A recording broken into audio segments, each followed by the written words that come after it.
Well, unfortunately, we just missed it, but she just killed a scrub hare. She was walking and walked past it and then turned and grabbed it. But I don't think she's going to be alone because there's a hyena following her, and we are really close to Tingana. When I say close, we're within 50 meters of where he is. So he would have heard that from where he was, and I'm sure he's going to come investigate. She's about to start eating now by a predator that's close by. And like I say, there was a hyena behind her not even 5 minutes ago. So I'm surprised that hasn't arrived on the scene already. And I'm surprised Tingana isn't trotting in at this stage. If she gets away with this, it'll be a miracle, that's for sure, because she's kind of sandwiched between two predators. And for her, hyena's not a problem because she'll just pop straight up into the tree that's next to her. But Tingana obviously will chase her and take it away if he arrives on the scene. Maybe it was just soft enough and with enough wind that he didn't pick it up. It's possible. You can see now she's busy plucking, so she's getting rid of everything. And that was such an opportunistic kill. She literally walked past the bush. She all of a sudden turned, looked, and just bolted into the bush. And the scrub hare tried to run, and she was on it long before the scrub hare even got into its stride. So it goes to show you with leopards how opportunistic they can be. We often talk about it, and we say that, you know, they go from sleeping to hunting in seconds. And it's been perfect case in point right now. As she went from kind of being down and, well, not down, but not really interested in hunting and on a serious movement patrol. And all of a sudden then, bang, she's managed to find herself a little meal. And you can see all the fur that's getting stuck in her mouth at the moment. I wonder if Tingana is still there. I can hear another car. I think they were going to go and look. So I'm just keeping an eye out from our left side. If he approaches, you can see how aware she is as well. She's constantly kind of looking. So even though she's eating and plucking and doing her thing, she's still searching and checking around her just to make sure that nothing appears. Let's see if she's going to... She's watching something behind us. I don't see anything though. But her angle will be under the bushes. You can see how she's facing kind of behind us the whole time and just scanning around. If we see her grab it and run to a tree, then we know hyena is coming. If we see her just bolt off of it, then we know Tingana is around. So the two different behaviors is, one is that she knows up a tree for hyena, she doesn't have to worry. But with Tingana, she'll know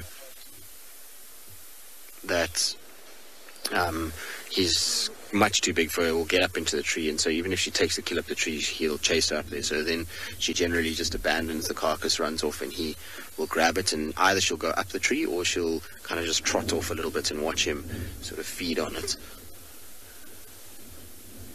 Well, as we expected, Tingana came and has just chased her away. So she ran off. I don't even know where she's gone. I just heard her running behind us. There's not really anything left. He's sniffing around where she is and phlegm and grimacing. But as you can see, she's, I'm afraid, lost out. Not that there is much to lose out on. I mean, it's literally going to be a mouthful for him. He'll eat that pretty quickly. But unfortunately, like I said, it's not really the interaction that we wanted, because she, I think, got a fright and ran quite quickly. I don't know if she's still watching him or where she went, because she ran behind us. So I can't see her anymore.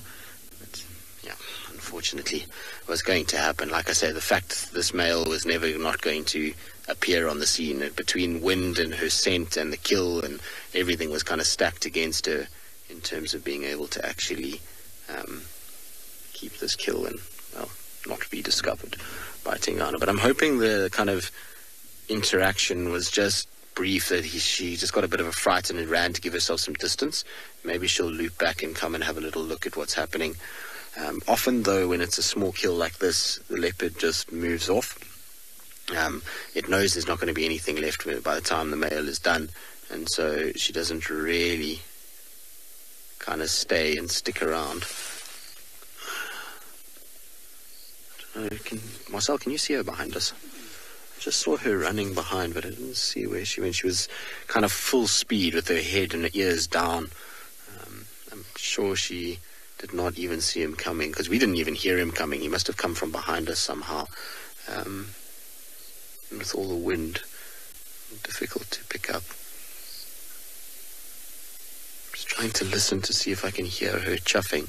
Because sometimes when a female gets chased and she comes back and she'll chuff and she'll make this kind of sound that will go almost like that. And that will kind of be her talking to the male and trying to kind of soften his sort of demeanor towards her. He's looking as well.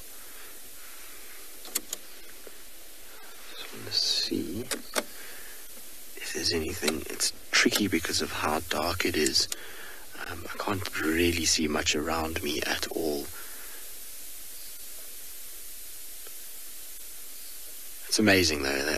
It's incredible that they're able to find each other like this. If only we had their senses, I think finding them would be that much easier.